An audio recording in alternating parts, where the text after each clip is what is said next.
Rising demand for aftermarket parts and services is spurring new growth. Coming up on Apex TV 360, 7 trends to look out for and some advice from this automotive expert. These are trends that are shaping the industry and transforming it today. Plus, the vital role the aftermarket will play in advanced vehicle technologies.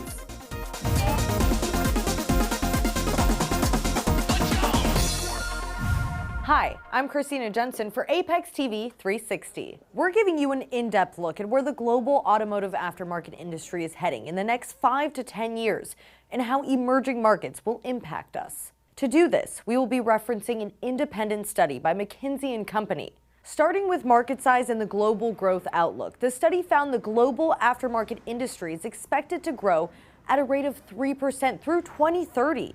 Most of that growth will be fueled by China.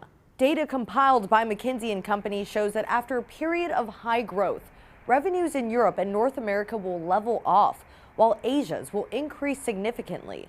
So how does this impact you? Well, with growth comes change and challenges. According to the study, 7 trends are expected to emerge.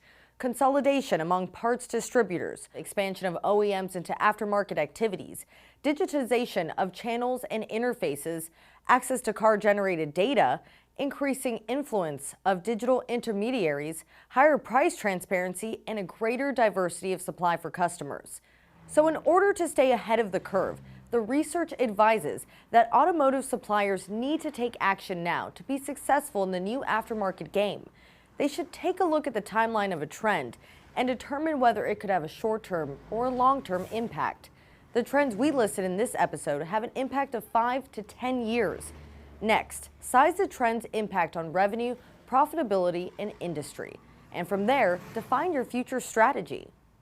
You can expect to find even more insight on future trends at Apex.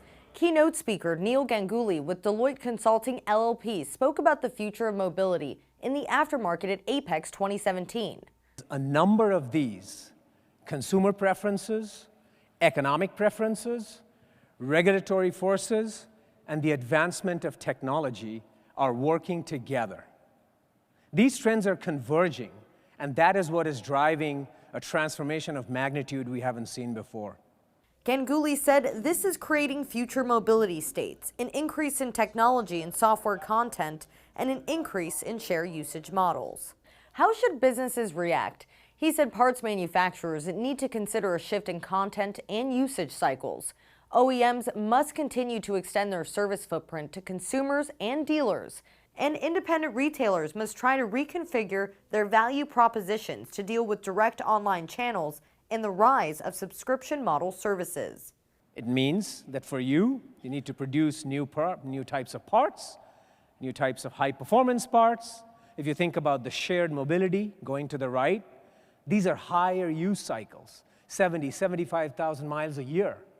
The type of parts that are going to be needed on this, the replacement cycles, their model for repair and maintenance, it's going to change. Next up, advanced vehicle technologies are the topic of discussion for this month's Technology Spotlight. During the Advanced Vehicle Technology session at Apex 2017, MEMA's Chief Technology Officer Brian Doherty spoke about vehicle electrification and looked at fuel savings versus battery depreciation. He also spoke about vehicle-to-vehicle communication, or V2V. This technology allows vehicles to communicate with each other, like warning each other of bad weather and heavy traffic. For the aftermarket, Doherty says this means all vehicles must be equipped with V2V to reach full potential. Aftermarket sales and installations are the only way to do this quickly, and states and insurance companies may incentivize the installation. Things are changing fast. Advanced technology is coming on a lot of fronts. Obviously, in the news you see a lot about automated vehicles being tested. I think we'll have, lower levels of automation are already here, and that will continue to grow. Tips like these are why attendees say Apex is a can't-miss event for the aftermarket. It's been a wonderful experience thus far. I'm new into the industry, the auto parts industry, so it's given me insights on exactly what I need moving forward and how I can better my business and possibly better the auto parts industry. So mark your calendars. Apex 2018 will be held from October 30th through November 1st at the Sands Expo in Las Vegas. Registration is open to all attendees at apexshow.com. Exhibitor registration opens in June. To find out more about what's going on at this year's show, follow the hashtag Apex18. You'll find more on exhibitor announcements, special events, and more. Thanks for watching this edition of Apex TV 360. I'm Christina Jensen.